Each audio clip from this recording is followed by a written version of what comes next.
Hi, I'm Laura. And I'm Joe. And this is Crime Divers.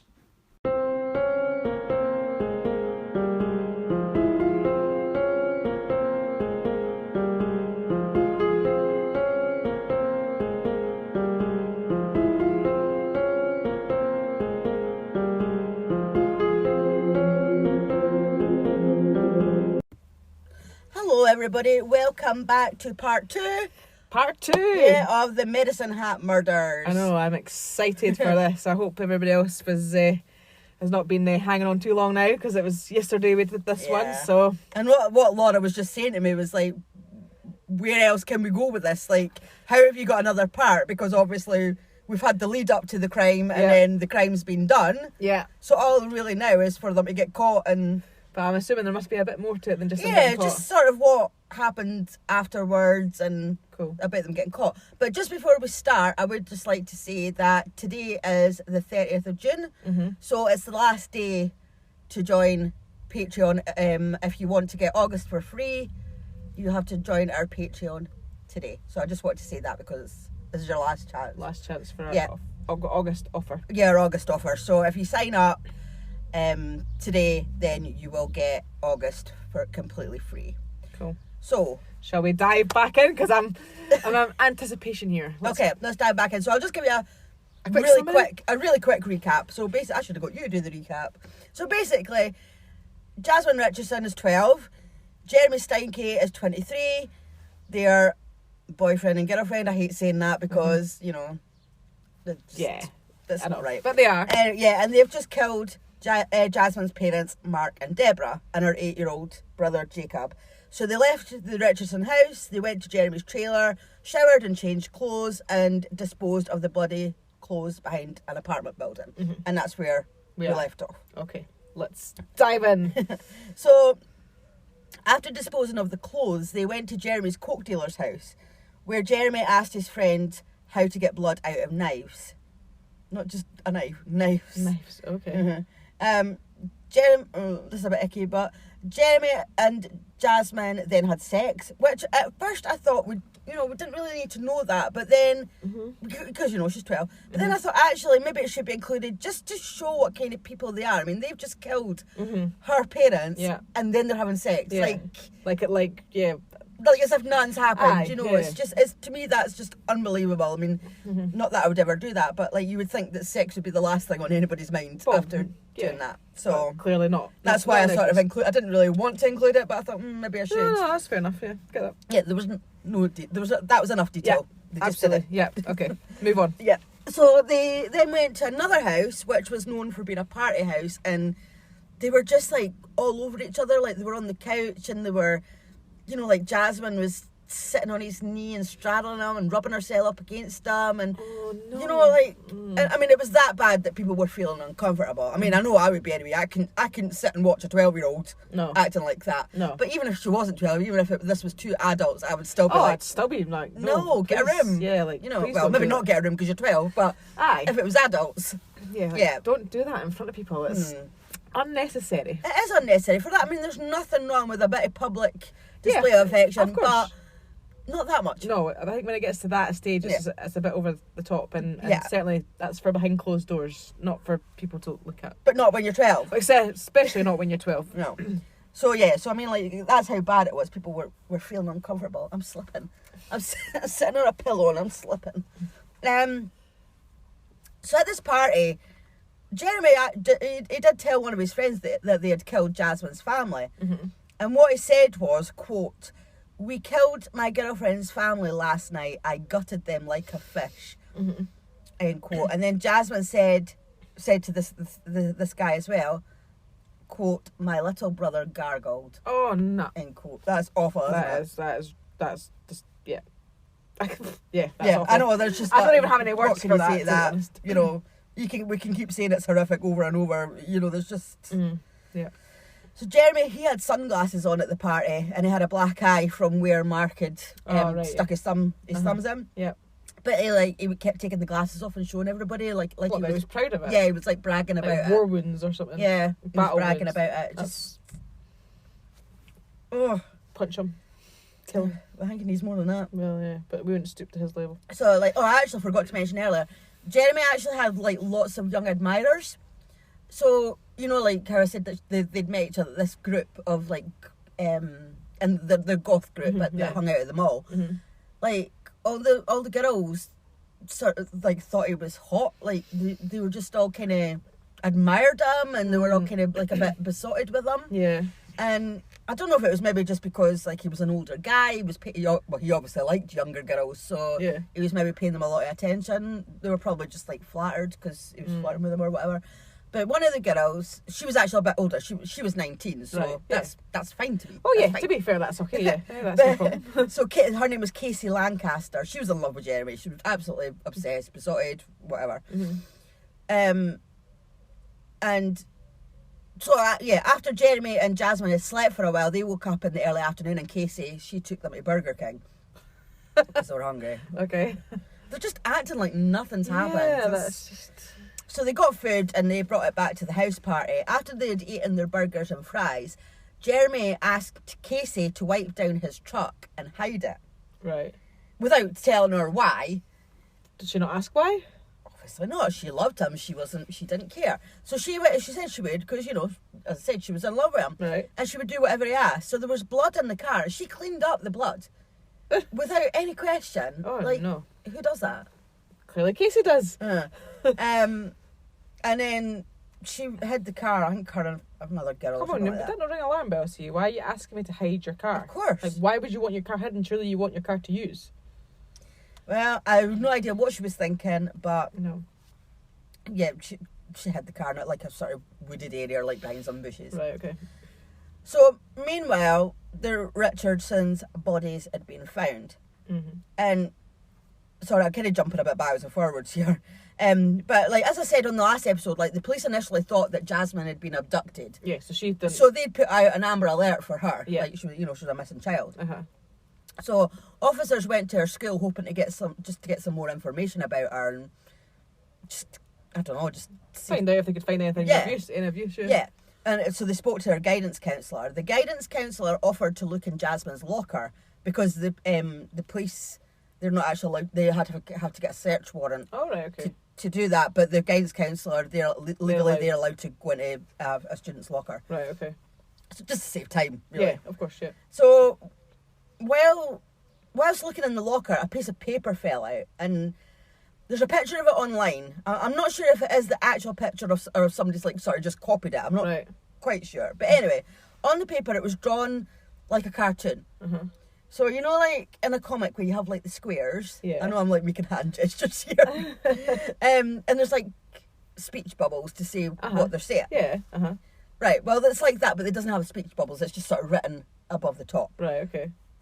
So, it's hard to... I'm going to try and explain what was on it. Okay. Because this is what made the police think that maybe Jasmine wasn't missing after all, and that she could be a suspect. Yeah. So I'll describe it like square by square. Okay. So square one. So there are 4 stick figures, which must be the family, the Richardson family. One of the parents is saying, "Let's go for a walk." The bigger child has something written above her head, and I think it says angry. I couldn't quite make it out, but it looked like angry. Right. Square 2. So you've got the 4 stick figures again, but one of them, the older child, is running towards a drawing of a car, and that says Jeremy's truck. Right. So she's obviously running away to Jeremy's truck. Uh-huh. Square 3, I think it says "Yay, gasoline." Like they found gasoline or something like that. With a stick figure putting it into sprinklers, like putting the gasoline into sprinklers. Right. And another stick figure underneath saying "Wah ha ha ha ha." And I think that stick figure, it looks like it has like devil horns and crosses for eyes. Okay. A bit disturbing. Mm-hmm. Square 4, the stick figures are at the park. So the kid, the younger kid, like is playing on a swing, and the parents are sitting on a bench watching. Right. In the top left, the other stick figure, which must be the older child, turns on the sprinkler. And the kid on the swing says, "Water, yay!" But the parents gasp. Square 5, the parents sitting on the bench say, "Oh no, we're covered in gasoline." The kids on the swing and the other kids started a fire. Right, okay. So square 6, the kid on the swing on fire says, "Oh, I'm burning alive," and the parents, also on fire, are saying, "Help, help, my flesh is being burned off." Square 7, there's a stick figure on fire running down the road. Square 8, the stick figure is still on fire, lying on the ground, saying the unimaginable pain. And in square 9, 2 stick figures, which I'm assuming is Jeremy and Jasmine, laughing, saying, "Ha, you're burning alive." Wow. So yeah, so after seeing that, the police thought, maybe she's not just an innocent little child that's been abducted or murdered, you know. Maybe she has something to do with this. Yeah, maybe she's something to do with it. That's quite disturbing. I would, I mean, like, to see that drawn by anybody, I think it's quite disturbing. But, like, for a 12-year-old child to have drawn that, that's awful. Yep. So, by now, Jasmine and Jeremy, they were starting to get nervous, and they decided that they needed to run away. So their friend Kaylee, that was the one who introduced them, said that her, Casey, the 19-year-old, a girl called Jenny and a guy called Mick were planning on driving to a place called Leader, because that's where Mick lived. So they were obviously, it was Casey's truck, so they must have been dropping him off. I'm not quite sure. Right, okay. But they were going there. Yeah, they were going there. So they asked if Jasmine and Jeremy wanted to go as well. So Kaylee didn't know about the murders. She just knew that Jasmine and Jeremy wanted to run away together, so that's why she offered. It wasn't right, yeah. She like just thought they just want because they want to be together in a relationship. So she thought they just want to run away for that reason. Yeah. Yeah.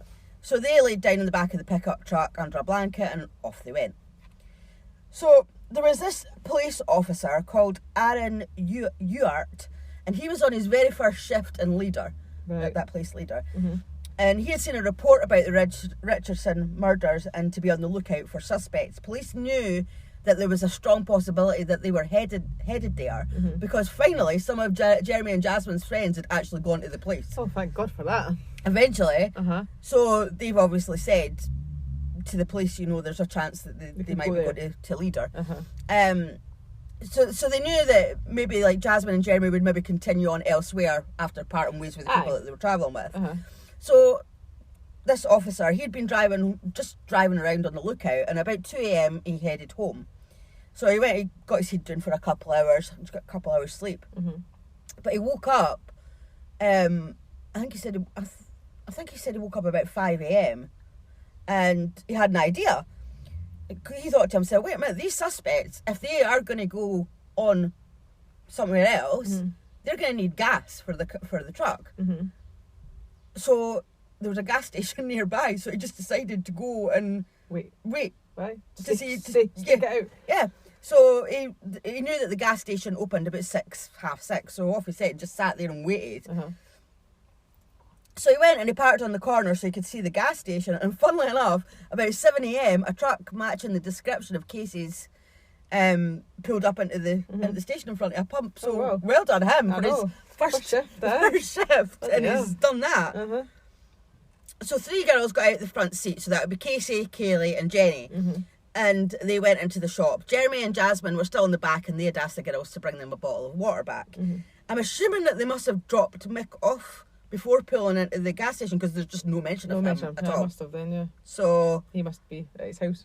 Yeah, they must have dropped him off at home, which was a bit funny because I'm sure what I read was that one of the girls was hoping to stay at his house, but maybe I don't know. Right. So the girls were waiting to use the toilet at the gas station, and they noticed a Medicine Hat newspaper with the headline, "Couple, Boy Found Dead."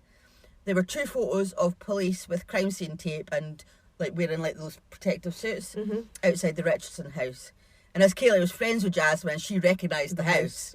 And there was also a photo of Jasmine on the front page as well. So so they bought the paper and a bottle of water, and they went out to the truck and they showed Jasmine and Jeremy the paper. And at this point, they still actually thought that they didn't suspect Jasmine. Like they just thought that, oh my God, like somebody's broken into their house and you know, murdered their family. Oh right, so they don't even think that's why they want to get away. No, it's obviously not. I just hit the fan. Ow. No, it's not entered their mind. They just. Well, you wouldn't, would you? Would you actually think that your friend? Yeah, they want to run away, and like you see that their parents have been slaughtered, basically. But would you think that your 12-year-old friend was actually capable of that? I don't know. I guess I don't know. I don't know. I don't think you would. So they, where are we? Sorry. So Jasmine actually laughed when she saw the paper. And Jeremy also laughed and said, that doesn't even look like you, you know, when he saw the photo. So the girls quickly realised what was going on and said, we need to get you out of here.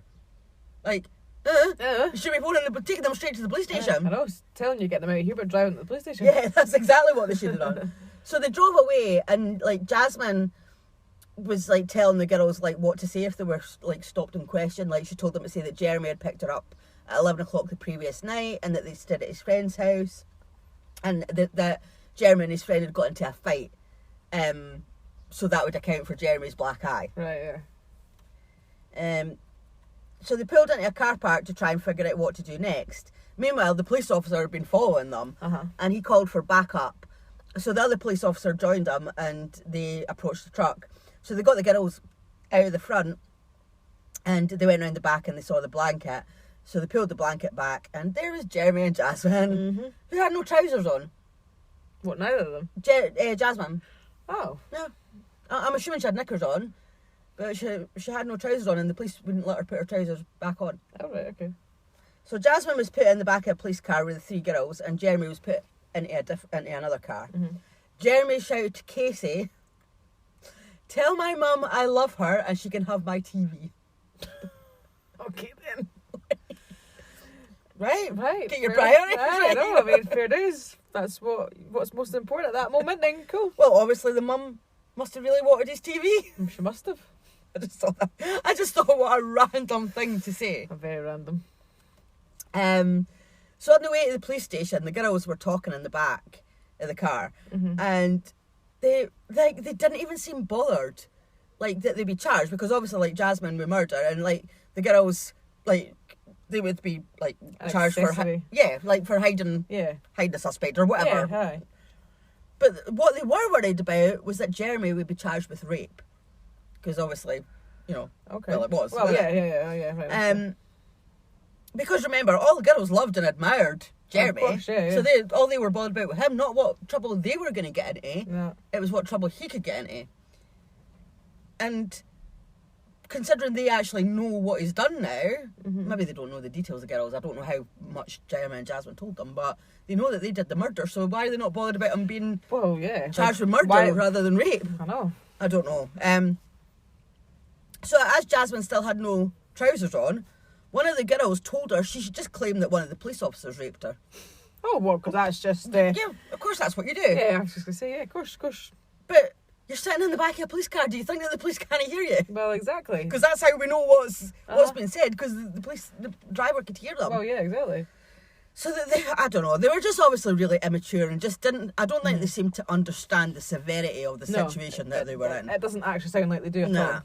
And when they got to the police station, Jasmine was put in a holding cell, and the officer went back, so like they took her out first and left the other girls in the car. Right. So when he went back to get the girls out the car, Jenny had kicked in the glass that separates like the front and the back. Yeah. And the three girls were like shouting "fuck you" to the officers, and right. you know, just and like in the police station, the girls were making unauthorised phone calls. How? Well, I'm assuming there wasn't enough staff in there or something like that. They weren't put in a holding cell then, were they? No, they weren't put in a holding cell. I think they were put like in an office. Oh, right, okay. So they were making phone calls. They were stealing like pens and notepads from a desk and like shoving them up their jumpers and stuff. Like they were shouting at the police, calling them pigs, and like just like kicking at the furniture and just. But they've really not done anything wrong, if you know what I mean, because obviously when they've had Jeremy and Jasmine, they've not realised that they've actually killed anybody at this point, so they're not thinking... Technically, they haven't actually done it, apart from that one bit of them realising that Jeremy and Jasmine have done it, and then they drove to that car park. So for that, however long that took, maybe 5-10 minutes, they knew about, like, and it must have only been briefly, about what had happened. And really, I mean, they could have said to the police all along they didn't know anything. They just thought Jeremy and Jasmine were running away. So technically, they actually haven't really done anything wrong. They would be like calm and be like, right, I'm oh my God, I'm sorry, we didn't realise. Well, I've not done anything wrong. But no, they were just acting like little bitches and kicking off. Just kicking off basically. But funnily enough, though, one of the girls later said they were scared. Well, they don't sound like they're very scared at this point in time. I don't even know what to say to that. No. I don't think you were scared. I would be terrified. Like, if I was in a police station, I would be terrified. Oh, I would be, yeah, definitely.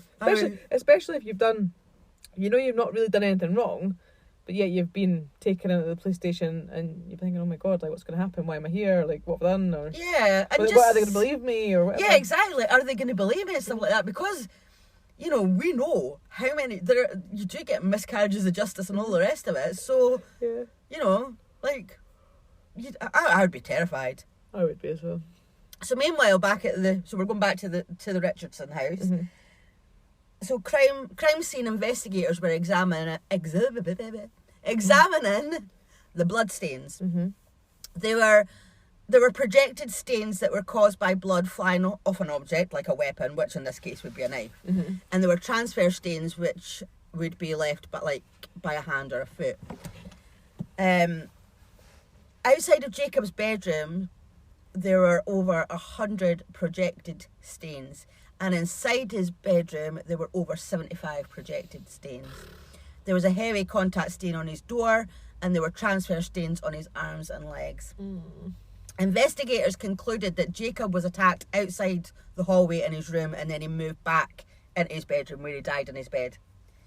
Above the body of Mark, there were over 30 splatters from a bloody moving object, which would have been the knife. Mm-hmm. And the largest blood stain was under Deborah's body on the carpet. Mm-hmm. And there was also blood going up the wall, up the stairs where Jeremy had dragged his arm up. Yeah. So the house, it just must have looked like a right bloodbath. I mean, the scene, just thinking about it must have been horrendous. That would be... So back to the police station. They were each charged with... Actually, do you know what? I don't think I wrote down what happened to the girls. I can't remember what happened to the girls. But they're irrelevant. It's Jasmine. Well, I'm assuming they didn't get charged for anything. Well, they probably got charged for kicking off in the police station. Oh, well, maybe, yeah. If they were breaching the peace or something. Yeah, maybe. So Jeremy and Jasmine, they were each charged with 3 counts of first-degree murder. Jasmine was actually the youngest person charged with multiple homicide in Canada. Oh, wow. On Tuesday the 25th of April, Jasmine was interrogated. Jasmine told a lot of different stories, which were all her being innocent. Mm-hmm. She was basically, it was all Jeremy. She blamed it all on him. Of course. Jasmine said that she originally she did say that she was originally trying to strangle Jacob, so she admitted to that, mm-hmm. so that he wouldn't feel any pain, because when Jacob had got away from her and Jeremy came up the stairs, Jeremy was saying, we have to kill him, we can't just leave him. Mm-hmm. She said that Jeremy was pressurising her into it, but she couldn't do it. Mm-hmm. She said that Jacob couldn't go through life without his parents, so that's why Jeremy cut Jacob's throat, because... Well, out of, sparing him of a life without his parents? Well, it was basically out of love for her, because she wanted to spare Jacob the life of living without his parents. So she was like, no, he can't live with a life without his parents. So because Jeremy loves her so much... Right. But we know that's not what happened. It was her that cut the throat. But yeah, she was blaming it on him. Right. So the police then said to Jasmine, why don't you write a letter to your parents to apologise? This was just a tactic, because they're like, they can put that into evidence, whatever she writes, they can put it into evidence. So it was a tactic that they used. So she wrote, so I'll quote what she wrote. Mm-hmm. Dear my loverly parental units, I am writing in response to the events of Sunday morning. A terrible thing happened, something I feel was all my fault. Mm-hmm. You must know I love you all dearly and are in my prayers. I wish peace upon your souls in the Summerland. And that's a Wiccan thing. To my little brother, I apologise for letting you hear what happened. Also for causing you any pain and for frightening you so much. To my parents, I hope you know that though all this has happened, I loved you the whole time. I wish I could take everything back. I wish it hadn't happened. I wish you were with me right now, because now I have no one. Bit late in realising. Well, I was going to say it's a bit late. I pray you can forgive me and Jeremy too, because he was under the influence of mind-altering substances and did it out of love for me. He is most possibly the kindest person I've ever met. How? I'm not even looking at you, and I saw you just your head just went up there, and you're just like, what the fuck? What? His wish being for my happiness. Through all the fights and hatred exchanged, I still love you. I'm sorry my sarcasm was taken to heart. I never meant to harm you. I pray you can be at peace somehow. That's absolute bullshit. Like, that's rubbish. Like, you cannot sit there and say that you've loved them when you've had them brutally murdered. And things like, I'm sorry my sarcasm was taken to heart. Like, what? Oh, no. But it just was basically... And I never meant to harm you. Really? Well... I think you did, yeah. And I pray you can be at peace somehow. I think they were actually at peace before. They had a happy, loving family, yeah. And I was going to say, they weren't... They didn't need to be in peace, like, because they weren't suffering. Well, exactly. You made them suffer at that moment when you ended their lives, or when Jeremy ended their lives. That's... Yeah. Yeah. So the officer then told Jasmine that he would pass a note to Jeremy if she wanted. This is all tactical stuff. See, because she's 12-year-old. Yeah, exactly. She's 12, so she was kind of just, going along with it. And, okay. So the following day is when Jeremy was interrogated. He said he killed Mark and Deborah because he was high on drugs. He said that he had tried to persuade Jasmine not to do it, but he said he would do anything for her. He told the officers that Jasmine killed Jacob. He said he went upstairs and watched her cut her own brother's throat. He said that freaked him out, as she was just so calm about it, and that's why he left her there, like, because he needed to just... But yet he hadn't just killed the parents, so how was he freaked out, like, when he's just done that? Because he was only a little boy. I think it's got to be worse, surely. Well, I mean, he's got a cheat. I get what you mean. Yeah, like, he's got a cheat to say that he was freaked out, but in that same, like, it's a little... To watch a 12-year-old slit an 8-year-old's throat. Well, yeah, be... but still, he's just committed a brutal massacre down the stairs. Yeah, I know. So he just needed to get out there and go and take a shower. So they then gave him Jasmine's note and asked if he wanted to answer her. Basically, the notes went back and forth, and like, I could read them out, but I'm not. It's like there was too much. Oh, right. Were they like professing their undying love? Yeah, they were just basically love notes about wanting to be with each other and how much they loved each other, and one of them, Jeremy, even proposed to Jasmine, and off. she said like yes. Fuck off. I mean, seriously, he's only going to get married. Yous are going to spend, hopefully... Well, let me tell you, they've got plans, which I'm just about to tell you later. When Jeremy was being transferred to another facility, one police officer they actually pretended to be a prisoner. So he was in the prison van with Jeremy. Mm-hmm. So the officer had said something like, like just chit-chatting, and, have you heard about that triple homicide? And Jeremy started bragging about it. And he was talking about how he killed his girlfriend's parents, like going into detail, and how he watched her kill her brother. Mm-hmm. And he said that Jasmine wasn't bothered by it in the slightest, and that she'd been laughing about it the next day. Mm-hmm. So this is the plans. He also said that when they got out of prison, they were going to go to Germany and buy a castle. Right. So that's amazing plans, that is, isn't it? Yeah, I'm sure that's easy to do, just to go to Germany and buy a castle. Like, because I'm sure there's plenty of empty ones lying about that you can just go and buy. Like, thinking where they're getting the money. I was just going to say, like, must be of some fortune that they've they're going to go and dig for treasure or something. So it took over a year to go to trial for Jasmine. They had separate trials because of her age. Yeah. Because obviously, like, they were restricted. Yeah, with her. I get that. So because of her age, they were restricted to what they could sentence her to. Mm-hmm. So on the 8th of November 2007, she was given the maximum of 6 years, followed by another 4 years conditional supervision in the community. I know that's the maximum they could give her because she was so she young. would be out when she's fucking 18. So anyway, she's already free. Well, yeah, I mean. Anyway. Yeah. So the judge didn't just want her the judge didn't just want her to serve jail time, though. He wanted her rehabilitated. Right. So she was put into a rehab program, which is for really violent young offenders who are diagnosed with a mental illness. Mm-hmm. But because she's so young, her assessments, her psychiatric assessments, won't ever be made public. So we don't know. She was actually diagnosed with a mental illness, but we won't know. We don't know what it was. Right. So they took into account, because she'd already been in custody for 18 months. Mm-hmm. So they took into account the 18 months she'd already spent in jail. They gave her 4 years in custody, to be followed by 4.5 years of probation. So that's basically, she got the maximum, which was 10 years, right. Like for her age. Like they could only give her 10 years. Mm-hmm. So she served her time at a psychiatric facility and was released in 2012. And that's not 10 years. 2012. Well, you said 4 years probation, though. Oh, right, yeah. Yeah, so she wouldn't have served the 4 years in sorry. prison. See, my memory's that bad, I can't even remember what I've just said. Yeah. So, and as of 2017, you'll be really annoyed by this, her record was expunged. So... That means that it was wiped clean. Yeah, aye. So there's, like, there's no record of it as of 2017. So basically... She could go and do anything. She could go and do anything. She could go get a job with kids. She could do anything, and she would not have to tell them what, like, about her past.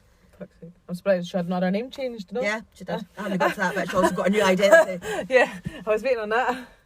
Yeah, basically, she is out there somewhere just living her life, like, with a new identity, a clean criminal record. You know, she hasn't got a criminal record. Like, she can just do whatever the hell she wants now. So she must be in her 20s now then. So she was 12, and then she served. Well, when did this happen? 2006. Yeah, so she spent this. Oh well. So that was 6. Well, she must have been about 19 or so, because if she took a year to get to trial, so she would have been like about 13. So 6 years in prison would have been 19. Yeah, she must be in her 20s now. Or maybe older. Well, make up your mind. I don't know. No. Well, I would just couldn't be bothered trying to work it out. Because in 2006 she was 12. So 2006 was how many years ago? 15 years ago. So I had 15 and 12. So she's in her late 20s then. So 15 and 10. 27. Yeah, so late 20s. Oh my God, we've just made ourselves sound really stupid there, haven't we? Yes, we have. Right, anyway, so Jeremy's trial was on the 14th of November 2008. He said that he never intended to kill Jasmine's parents and that it was all self-defence. Like, seriously, just fucking admit it. Well, yeah. Like, you know, you've done it. Like, just don't make them out to be the bad ones. Exactly. I mean, he was the man was one with the defensive wounds. Mm-hmm. So anyway, he was convicted of first-degree murder on all 3 counts. He was sentenced to life in prison with no possibility of parole for 25 years. So he should still be in prison. Right yeah, now. But that really annoys me because, like, I mean, he did more. Like, he killed 2 people. Mm-hmm. But Jasmine, I know she was only 12. I know she was just a child. But she planned it. Mm-hmm. It was her that made him... Well, not made him do it, but she, like, you know, went on and on and on. Well, it was her idea. If it hadn't been for her idea and for her wanting that to happen, it wouldn't have happened. Jeremy wouldn't have done it. I mean, not excusing him in the slightest, but it probably wouldn't have come to that. I mean, I'm not excusing him. What I'm saying is I don't think it's fair that she's out living her life with a new identity, you know, and without a criminal record when he's still kept in jail. Yeah. But I get that because she was a child, they can only give her a maximum. And, you know, like what they say about children, you know, they're not capable of making adult decisions. Yeah, I mean, like, once they get to, like, an adult age, I mean, they've hopefully matured and they get a second chance, don't they? Whereas when you're an adult and you commit the crime, well, you should know better. Yeah, I know. It's just... Whereas it's the maturity of a child, I suppose, but... I just don't think I should... I don't know, I get that and people deserve a second chance and stuff, but I just, like, what she did was horrific, and I just don't think that her record should have been... No, I think it still should have been on her record. Yeah, I think that at least. I mean, I understand maybe having to get the new identity and stuff like that. Yeah. But, I mean, well, you do get child killers that... Well, there's many child killers. Yeah. That, you know, that they do get new identities and stuff. So I sort of get that part of it, but I don't think she should have had her record clean. But then, I don't know, maybe she's had to because she's got the new identity. Maybe she couldn't have it on her record because then people would know who she was. I don't know, but yeah, it just seems so unfair that she's killed her family. Well, the both of them have killed the family. Mm-hmm. And yet... She's still young. She probably is living her life like nothing's happened. Yeah, exactly. She's still young. She's still in her 20s. Yeah, she's still got all her life ahead of her. She's got all her life ahead of her, and she's just doing whatever she wants. And her family are gone, and the person who she persuaded to do it with her is still in jail. Mm-hmm. So yeah, I'm just. Yeah, I know what you mean. But anyway, thank you for listening, and hopefully you enjoyed that 2-parter. Well, yeah, I mean, I don't think it'll happen very often. Like, that's probably the first and only one. I know we don't do 2-parters. No, I just like to do cases, like just the one-off cases, and just. Yeah, but I found that one interesting. That was a good one. I did find that interesting. There was just a lot of information, and I think like I think it's important to get all the information there. Yeah, I mean, there is cases where you don't need every single little detail in there, but like with that one, I did feel that you needed to know all that other stuff as well. No, I agree, and it was good. So thank you everybody for listening, and if you would like to follow us on Instagram or Twitter, we are crime_divers_pod. And if you go on Facebook, YouTube or TikTok, just type in Crime Divers Podcast and you'll find us. And our Patreon is patreon.com/Crime Divers, and today is the last day for our free offer in August. So if you want that free offer in August, then sign up today. And if you do like us and you do want to keep listening to us, please don't forget to subscribe, rate, review. Thanks for listening. Bye.